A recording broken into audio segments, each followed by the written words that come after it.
sexuelle librement consentie, à un mariage librement consenti et à rechercher une vie sexuelle satisfaisante, sûre et agréable. Cette notion de consentement est donc au centre des droits humains et de la santé sexuelle. Les droits humains, vous le savez, ils sont protégés par les textes internationaux, par les textes nationaux, et pourtant, eh bien, le consentement n'est pas toujours respecté, bien au contraire. Arnaud nous a répété et nous a mis en exergue, oui, tout à fait, a mis en exergue des chiffres toujours aussi inquiétants sur le sujet.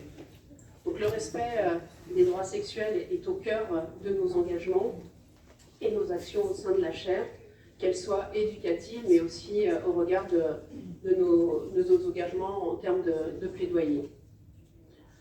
Nos colloques, l'attribution de notre label, ou encore la remise du prix international de l'innovation ont souvent porté sur la lutte contre les violences. Nos formations en ligne, comme nos MOOC, ou bien encore nos diplômes universitaires, eh bien, intègrent des enseignements autour de la réduction des violences et de la protection du consentement. Nos communications également, via TikTok ou Instagram, sont centrées sur la question du consentement pour sensibiliser eh bien, le public et conduire à des changements de comportement. Nous allons donc échanger et débattre autour du consentement. Initialement, le consentement, c'est une fiction juridique, à condition qu'il soit donné par des individus libres et autonomes. Il est supposé exprimer en fait la volonté et donc de permettre la validité normative au contrat. C'est donc une notion qui émerge du droit des contrats. Et le consentement sexuel, eh bien, c'est une notion relativement récente. Pendant longtemps, la sexualité elle est restée statutaire, matrimonialisée et inscrite dans une relation hiérarchique. Et si l'on parle de consentement, ou si l'on a parlé au départ de consentement, c'était le consentement au mariage, mais le consentement à la sexualité, en revanche, n'avait pas de sens. Elle a émergé cette notion de choix, cette notion, elle prend progressivement de l'importance au cours du XIXe siècle, lorsque les violences sexuelles commencent à être pensées en termes d'atteinte à la personne plutôt qu'en termes d'atteinte à la propriété, et acquiert ainsi une reconnaissance sociale. Le consentement constitue alors un critère juridique permettant de tracer la frontière entre violence et sexualité. Il reste néanmoins à cette époque encore absent de l'espace public jusque dans la seconde moitié du XXe siècle. Il faut attendre les mouvements féministes de la deuxième vague au début des années 70 pour que le consentement sexuel prenne véritablement de l'ampleur dans les débats publics.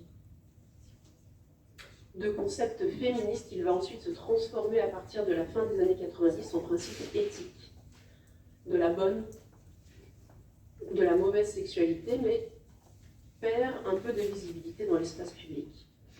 C'est au cours de la période la plus récente, depuis MeToo, que le consentement est érigé en norme sociale, véritablement des modes de conduite et définissant des comportements répréhensibles.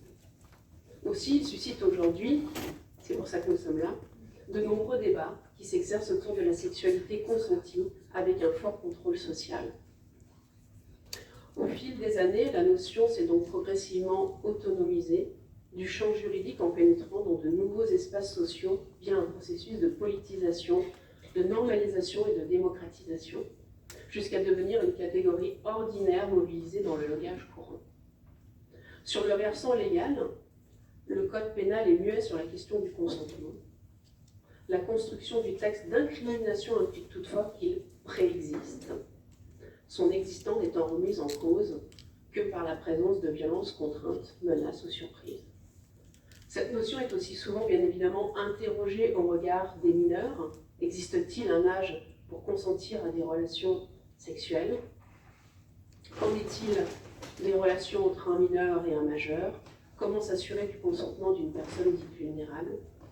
Bien évidemment, je ne vais pas développer plus ces notions dans mon exposé, puisque ça risquerait d'empiéter sur nos travaux à venir au cours de cette journée. Je vous souhaite donc à tous de riches échanges pour nous permettre de mieux cerner cette notion et son implication dans nos pratiques professionnelles.